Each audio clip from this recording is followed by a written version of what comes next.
So I read one of the most amazing stories a couple of years ago. You ever have those stories where you're reading them or you hear about them and you're like, what were they thinking? This is a what were they thinking story. Out in New Jersey, there was a high school that regularly would come out in the morning and they would find somebody in the community had gone out onto their football field in the middle of the night and pooped in the middle of their football field. A little crass, I know, it's like, but they were like, what? And so they cleaned it up for a while, and after a while they got tired of cleaning it up because it was happening all the time. So they put up security cameras with night vision to try and catch whoever was doing this. Sure enough, a couple of nights after this, they got to the bottom of it. I had to do that.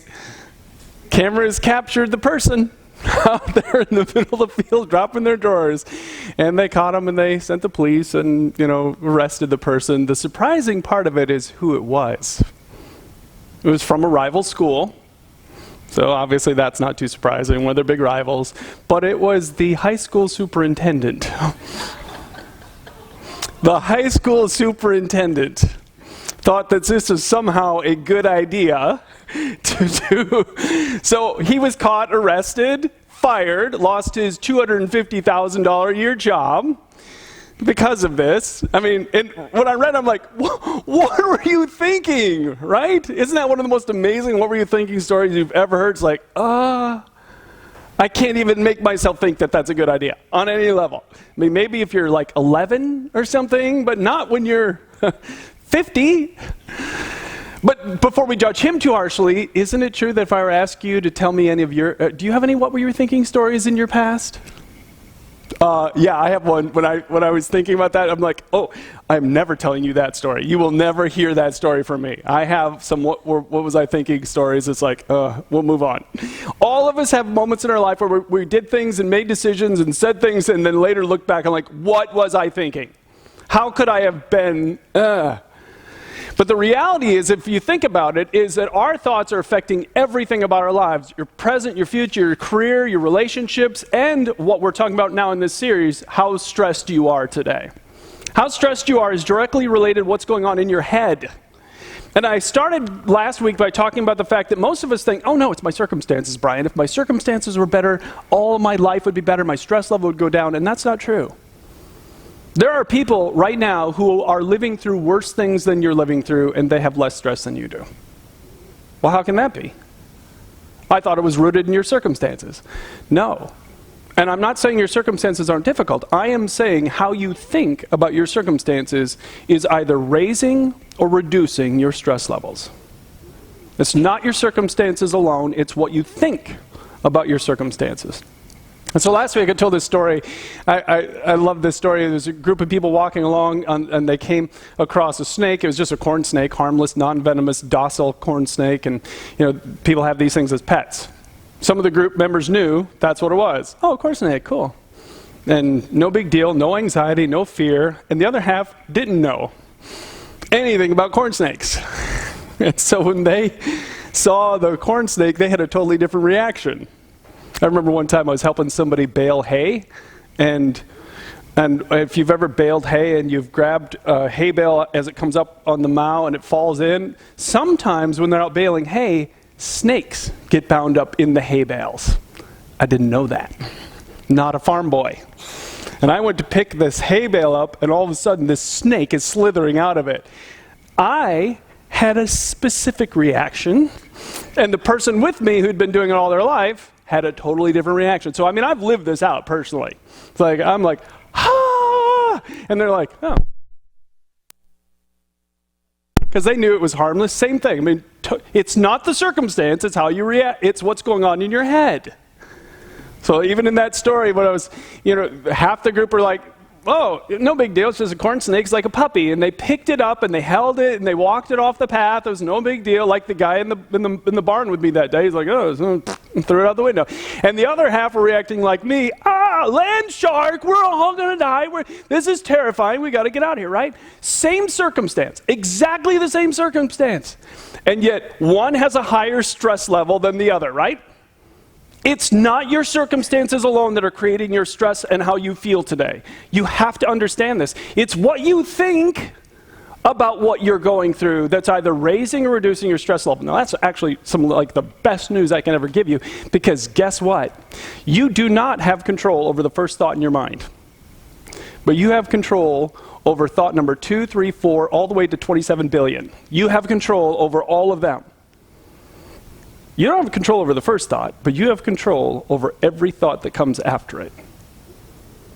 And if you learn what to do in those stress-filled times, you can actually put the right kind of thinking in your mind that will lower your stress level. And you can go through difficult circumstances with a much lower level of stress. And that's what we're talking about. I want to ask you to open up your program. We're in this series called Run on Empty. Inside you have these notes. I want to ask you to grab them and grab a pen if you don't have that already out. So welcome to those of you who are watching online too. So glad you're there with us today. If you're watching on our website at PennyOldChurchLife.com, you have these notes. I want to ask you to grab them, open them up, and follow along. This is so important. And originally I was going to do a little bit of a summary of last week, what I was talking about last week under point number 1. As we talk about how to replace our negative self-talk, I talked about these 4 things, but I just don't have time. So I really want you, if you missed last week's message, go online and watch them. And all I was trying to do is make you aware of how toxic these are, and I was asking you to pay attention. Do you ever have this experience where you bought a car? Let's say you buy a Honda CR-V. And all of a sudden, you're driving your Honda CR-V, and all of a sudden, you notice how many other people in town own Honda CR-Vs. And they owned them before you owned the car, right? But you just weren't paying attention. But now you see them everywhere. And that's what last week's message was about, is pay attention. You got stuff going on up here. And you have to pay attention. And if you pay attention to these 4 things we talked about last week, you're going to see that they're happening more than you realize. And then you can do something about them. And what you have to do is this. Stop listening to yourself. Start talking to yourself. Yes, I actually told you, start talking to yourself. I do it all the time. But there's a purpose to it. Stop listening to yourself and start talking to yourself. Let me give you an example of this, just one of my favorite ones. This woman's name is Maria Sharapova. She is one of the greatest tennis players in the world. A while ago, she injured her shoulder and hurt her shoulder so bad that she was unable to play tennis for over a year. More than a year, she had to go through rehab and recovery to get back to playing again. Now, if you don't know anything about tennis, you know you kind of do need the shoulder. You really kind of need that. So if you lose your shoulder as a tennis player, you're in trouble. And so it took over a year. A year went by. She rehabbed, did everything, and then the next major, the Wimbledon, she was playing in the finals again. She had gone all the way back to the top of the mountain, and somebody interviewed her and said, "Did you ever think about quitting? You went through this 1 year long, no tennis, painful rehab, with no guarantee that it would work. Did you ever think about quitting?" And she said this, "Nope. I always felt like I had a lot better things in me." Now, do you think that fueled her recovery? You think putting that thought in your head when you're rehabbing through some very painful rehab with no guarantee that it's going to work, do you think that fueled anything? What you put in your mind is fueling your behavior. Could she have put other fuel in her head? Could she have thought, "Oh, this is never going to work. This is never going to work. I'm never going to get back to where I was before. I'm never going to play at the level"? What would that have done? Totally different fuel, right? She chose what she was going to put in her mind in the middle of those circumstances, and it drove her behavior. So I want to show you in one of my favorite, I know I say this a lot, but this is one of my favorite couple of chapters two of my favorite couple of chapters in the Bible. If you're going to read anything in your Bible this week, read 2 Kings chapter 18 and 19. On your notes, I only put 2 Kings 19. Sorry about that. I want you to read 2 Kings 18 and 19. These chapters have so much meaning to me in my own life, and I want to show you how in this story you learn everything you need to learn to replace any kind of negative self-talk that's going to cause you to feel defeated and feel like giving up. So here's what happens. Every time you struggle with a negative thought, it's always rooted in the same process. And I've talked about this many times, but I want to show you this. So first, there's always an activating factor. And if you read in those chapters, you're going to see what the activating factor is.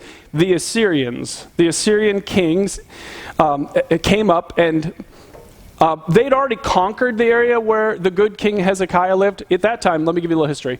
Israel had been divided into two parts. The northern part retained the name of Israel, and they were pretty wicked. And they turned away from God.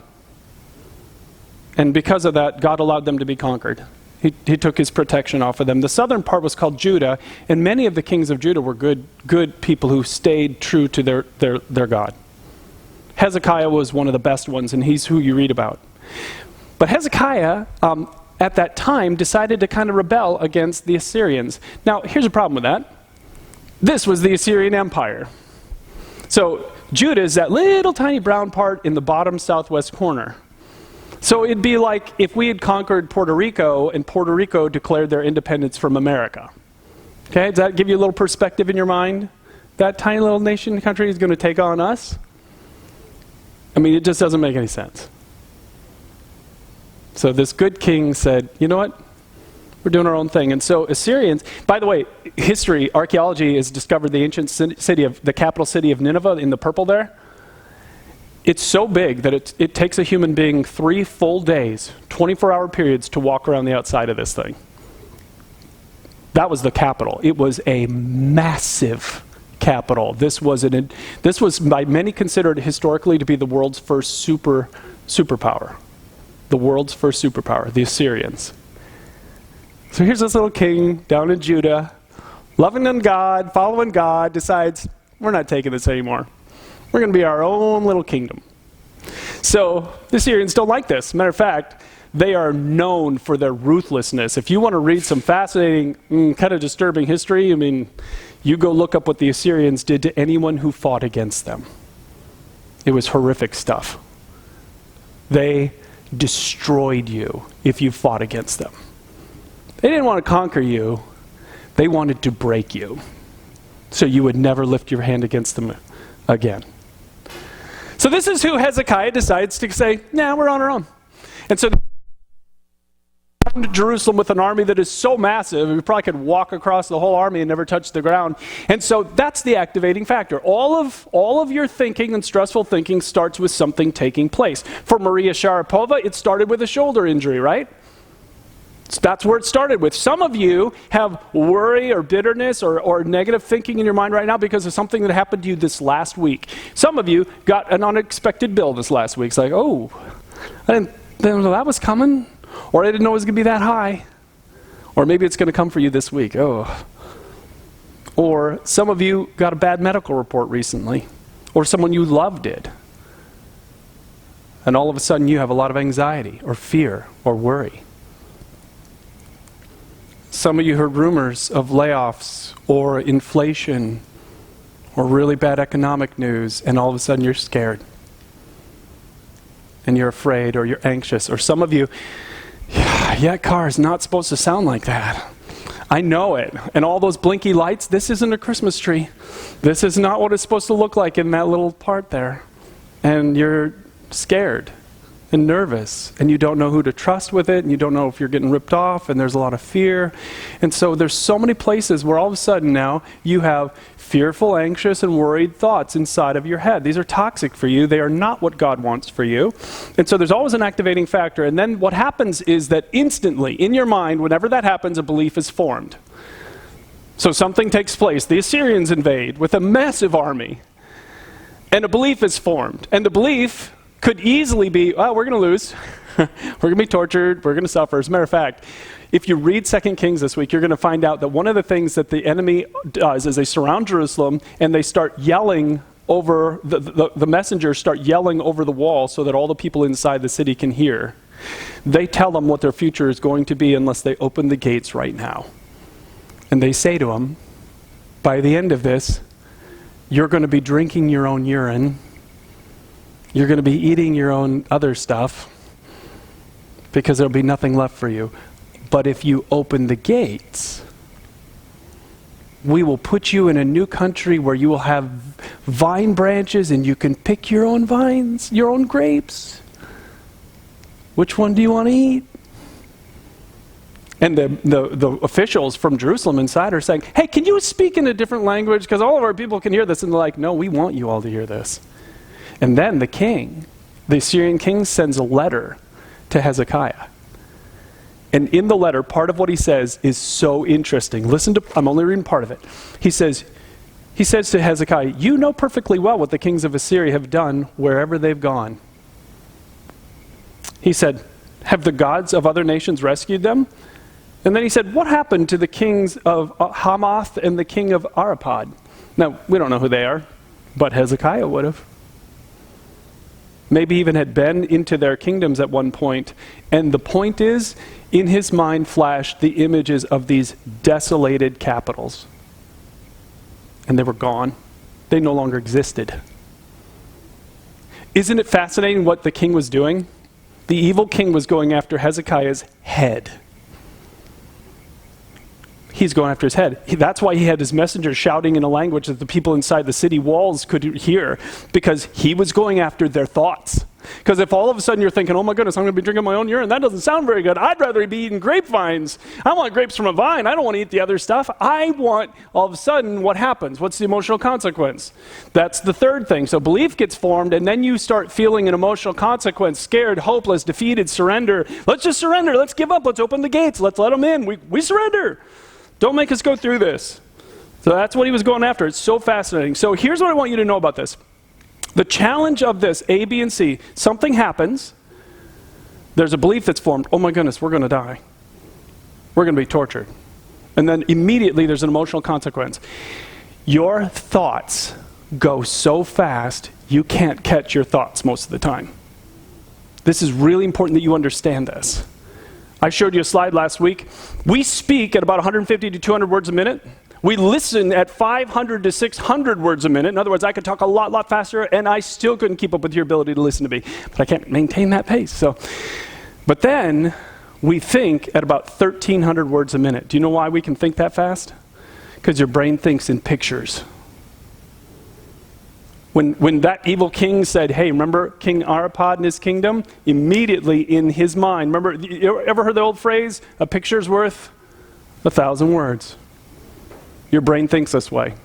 It just captures an image, and in that image is this desolated city. And so it's super hard. I've been teaching this particular thing for years.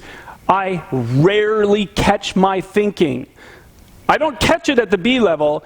I catch it at the C level, the emotions. So here's what I want you to know, and I want you to write this down. Your emotions are the outcome of your beliefs. What you're thinking is creating the emotion that you feel today. It's not your circumstances. You think it's your circumstances. No, it isn't. It's what you believe. So if you were looking at it, it's this diagram right here. Your beliefs and thoughts are connected. They lead to your feelings, and that leads to the choices that you make. It's this circle that's going on in your life every single day. Your beliefs, your thinking is leading to how you feel. So let me give you an example. So the key thing is then you need to pay attention to how you're feeling today. And I really want you to think about this. How are you feeling today? Do you see anything on that list in your life today? Do you feel stressed about anything? Do you feel worried about anything? Do you feel anxious about anything? Do you feel scared about anything? If you do, then you just need to know that behind that emotion that you're feeling, if you go a step up, you're going to see that there's something that you're thinking that's creating that feeling. Let me give you an example of this, because I read this great article. This guy was talking to his wife, and he said this. He said, one night he said, "I expressed to my wife that I was feeling overwhelmed." When was the last time you felt overwhelmed? Can you remember that? Remember what it was like to feel overwhelmed? Maybe it happened in COVID. There was a point in COVID and you just felt terrified and overwhelmed by what was going on. He said to his wife, "I feel overwhelmed." And he said, "She asked me the best question ever." She said, "What are you believing about God right now?" So now remember, here's how he felt. She made him go back up a step. What do you believe about God right now? He hadn't considered that. He said, this is a brilliant question. He said, I said, "Well, since I'm feeling overwhelmed, I guess I'm believing that God is giving me too much to bear. I guess I believe that God won't be faithful to help me, and I guess that kind of means I believe that God has lied to me, which would make him not a very good God." All of that was in his head. Now, I want you to imagine for a second that you feel overwhelmed. Some of you feel overwhelmed right now. It's perfect timing for you. Those are the thoughts in your head. And he wasn't aware of any of them. None. Your thoughts are the sneakiest things. Your emotions you can catch, but your thoughts are sneaky because they don't even take a second to appear. They don't even take a second to appear. That's how fast you're thinking. So don't try and catch the thoughts, catch the emotion, and then back up. What do you believe about God? Now, what do you think, if this was what you were believing about God, how do you think you'd feel right now? Some of you, that is what you believe about God. You believe that God is giving you more than you can handle right now. And that God, some of you actually believe that God won't help you. Boy, what's that going to make you feel like? Once you're aware of this, and once you understand that this is happening in your life, then you can do what comes next. And this is where you start to take control of your mind. Okay? Now you can do the D. A, B, C, D, E. There's an activating factor, there's a belief that's formed, the belief is instant, there's an emotion that's created because of that. And then once you've identified what that thought is, you can back up and dispute the negative thought. So he could go, wait a second, because his eyes was on the size of that Assyrian army, right? So big, all around the walls, there's no way to defeat it, can't be beaten, all the other kings have died, and all of a sudden he's like, wait a second, but my God is stronger than this guy. My God is more powerful, my God rules all. And then you can do the most powerful part of it, which is exchange it for a promise of God. Exchange the fearful thought you have in your head for a promise that God has made you. Now let me show you how all this ties together, because Hezekiah does this perfectly. So I told you that the Assyrian king writes King Hezekiah a letter and tells him all of these scary thoughts going after his head. Here's how Hezekiah handles it. He takes that scroll, that letter from the Assyrian king, he goes into the temple. So it'd be like his church. He goes in his church all alone, gets down on his knees, spreads the scroll out in front of God. And his prayer is marvelous. Part of what he says is this: "Oh God, you alone are God of all the kingdoms of the earth. You alone created the heavens and the earth." So if you're scared about this king who's out there with a massive army, and all of a sudden you pull back from that and go, wait a second, my God is the God who created the heavens and the earth. Who's bigger? Who's bigger? He's going after his head. And he says this, and I love this sentence. He says, oh, it's true, Lord, that the kings of Assyria have destroyed all these nations. That's true, and I love that. I'm not asking you to be one of those pie-in-the-sky Christians who ignores reality. That's of no value to you at all. None. Don't try and deny reality. Don't try and deny reality. That doesn't help you. Oh, that didn't really hurt. You hear Christians say all the time, oh, that didn't really hurt. I'm not really bothered by it. Okay. How's the lying to yourself going? Making you feel better? Getting healthier now? You own it. Yeah, that really hurt, God. Or that news really did scare me. Or when they said this to me, I felt awful. Don't you deny it. Own it. Just don't let it be the final word. And he goes on and says, but you know what? Those gods in those other countries, they weren't gods at all. They were only idols of wood and stone shaped by human hands. No wonder they fell. And then he says this, oh Lord our God, rescue. Here's his request. Rescue us from his power. And all the kingdoms of the earth will know that you alone, O Lord, are God. And God is so amazed and pleased by the faith of Hezekiah that he goes, oh yeah, you watch what I can do. And he goes out and fights for Hezekiah. Hezekiah never has to draw a sword, ever. No arrow is ever shot from the city walls, because God sends his army and defeats the enemy. It's an incredible story. You got to read it. Here's why this is so good. I want you to try an experiment when you get home. Matter of fact, you can try it on the way. Well, don't try it on the way home because you'll be driving. So when you get home, I want you to try an experiment. I want you to see how powerful this is. You cannot, at the same time, hold a thought in your mind while you're talking to yourself. You cannot, because he says these words out loud to God. So the thoughts, whatever they were in his head, were trumped by what he was saying. So here's what I want you to do. I put this little verse up, or these verses up here. It's Psalm 23. If you've ever been to a funeral, you've heard these verses. Only I put it up in a different translation. It's the Lord is my shepherd, I shall not want. Only I put it up in the NIV so you can see it in a little different version. Very familiar verses, right? The Lord, if you've ever been to a funeral, you've probably read these. The Lord is my shepherd. I lack nothing. He makes me lie down in green pastures. Here's what I want you to do. When you get home, you can use anything. You can use any of the words on this page. But I want you to do two things. I want you to have those words in front of you. I want you to read those words out loud. And at the same time you're reading those words out loud, in your mind, to yourself, I want you to count to 20. Okay? So I'm going to do it right now. I'm going to show you how far. I've been doing this all week. This is the time, okay? So I'm going to count to 20 in my mind, and I'm going to read those words out loud, and I'll see how far I get. Ready?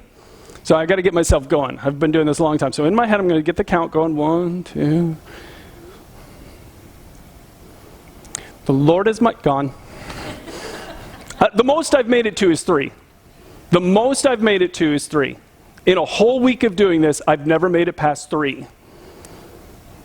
You cannot keep a thought in your head and say something out loud like this. Your brain can't do both. So, back to what I said at the beginning, would you please stop listening to yourself? Would you please stop listening to yourself and start talking to yourself? Take control of your head. You literally, I caught myself doing it on the way here this morning. I was worrying about something. I caught myself, and I literally said, what are you doing that for?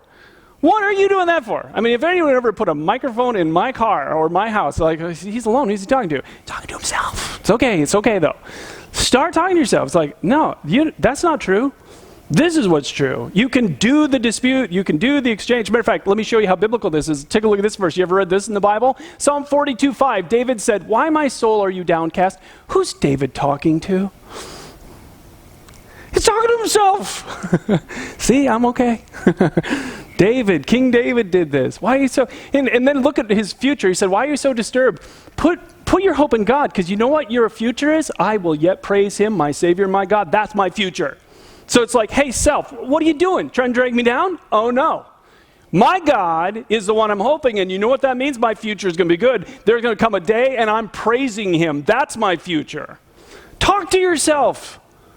Talk to yourself. I'm a big believer in this. And the best fuel for your brain is this, the promises of God.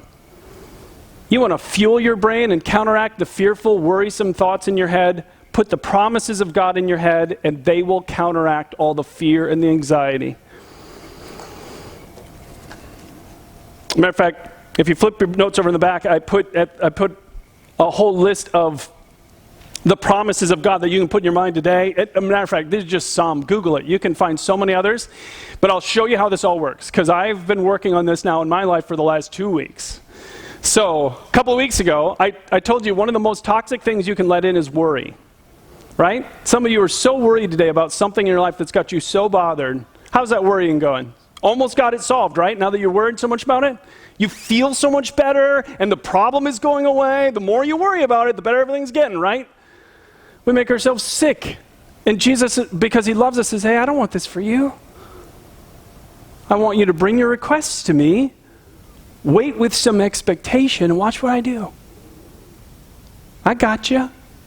I'm for you.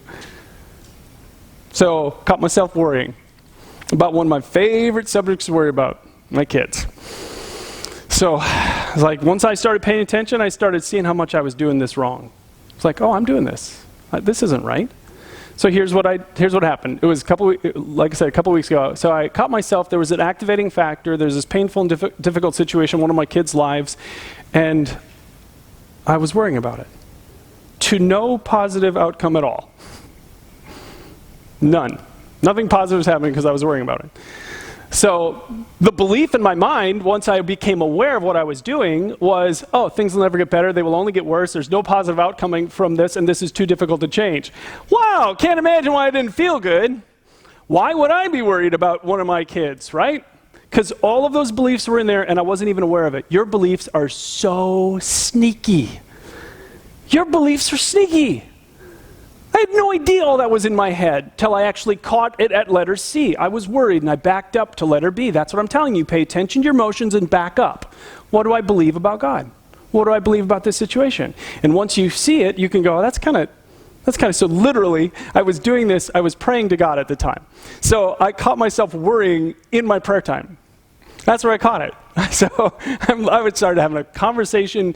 I was saying it out loud to God. I'm like, God, this isn't. So here's what I did. So remember what comes after letter C? You dispute and exchange, right? Dispute and exchange. So I started disputing it. I'm like, God, you are so much more powerful than this situation. And I started thinking about just how powerful he is. And I didn't open my computer, but I did it for you. But this is what I started doing. I started thinking about how powerful he is. I'm like, he made this. I started thinking about things that God made. He made that. He made that. My God made that. And he made that. And then he made this guy, right? And he's so creative, he just made it. And he made this little guy. And he made him, sorry, so sorry. He made moms, right? He made moms. And then I started thinking, my favorite thing to think about of all is outer space and the Hubble telescope, and as it sends pictures back, he made this. He made that. Somewhere, you're on there. He just made it.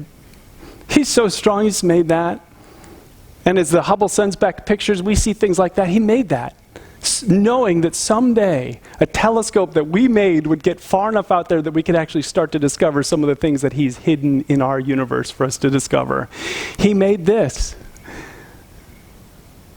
And as I started thinking about all that he'd done, do you know how small my problem seemed compared to how great he is?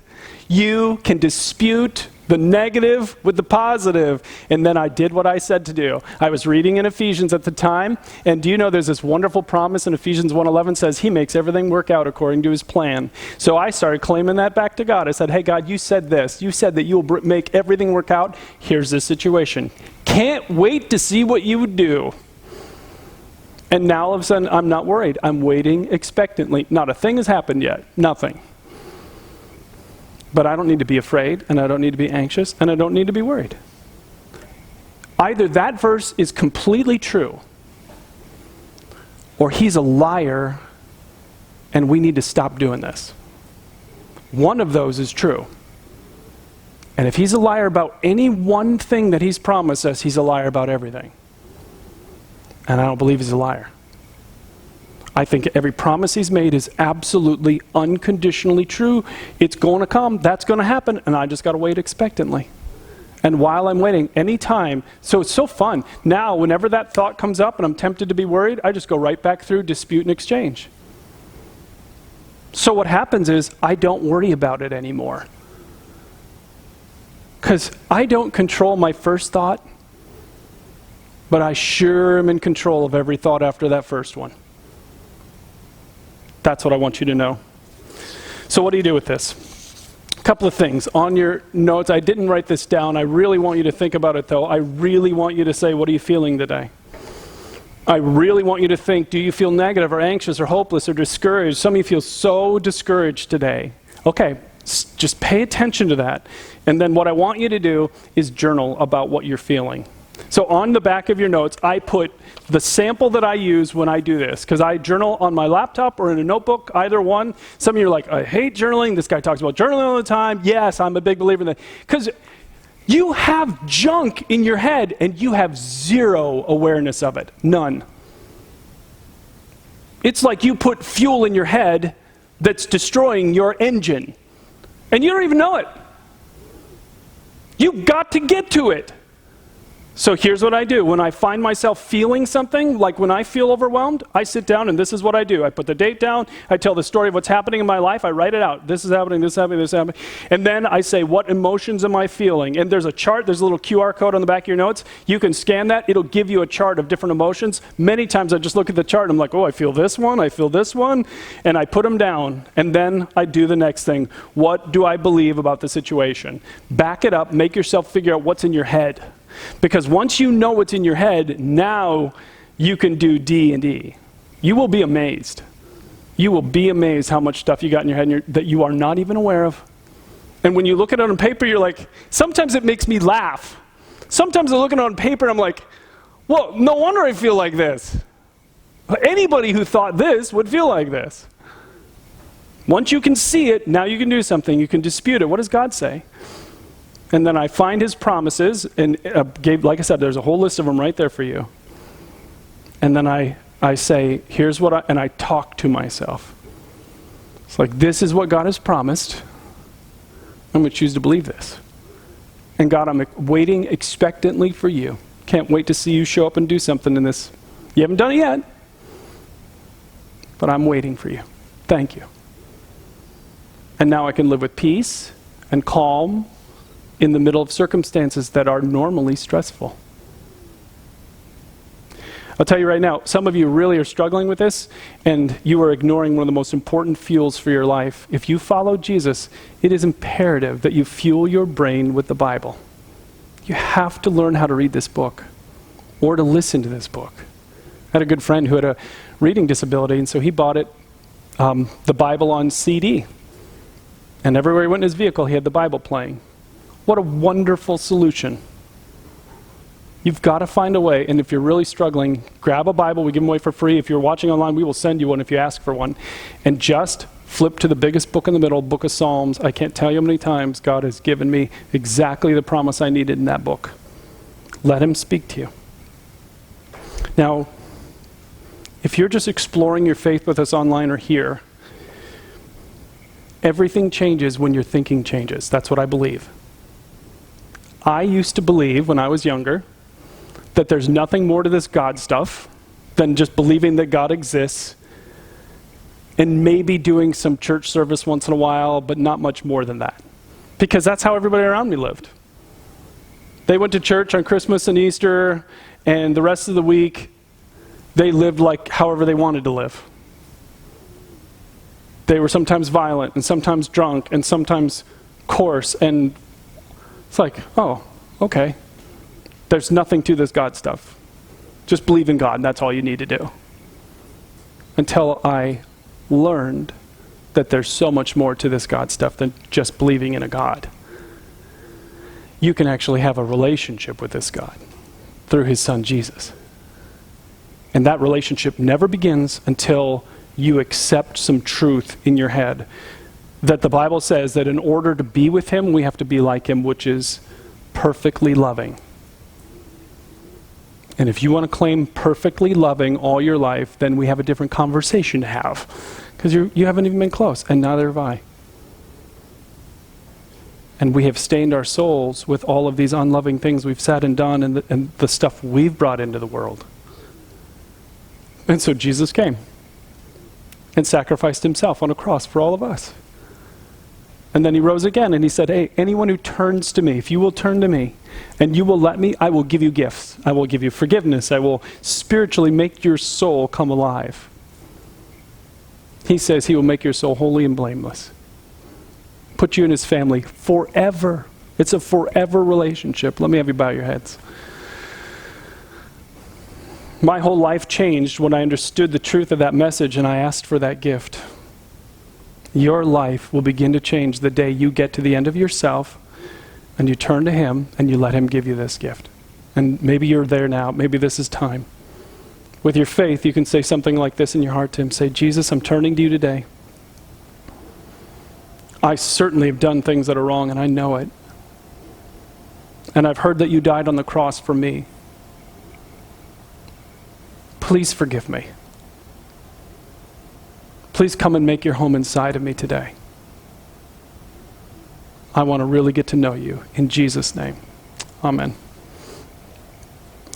Now, as we finish up, can I ask you all to grab your little connection card out of your program? Even if you do this every week, your regular tender, just put your name down.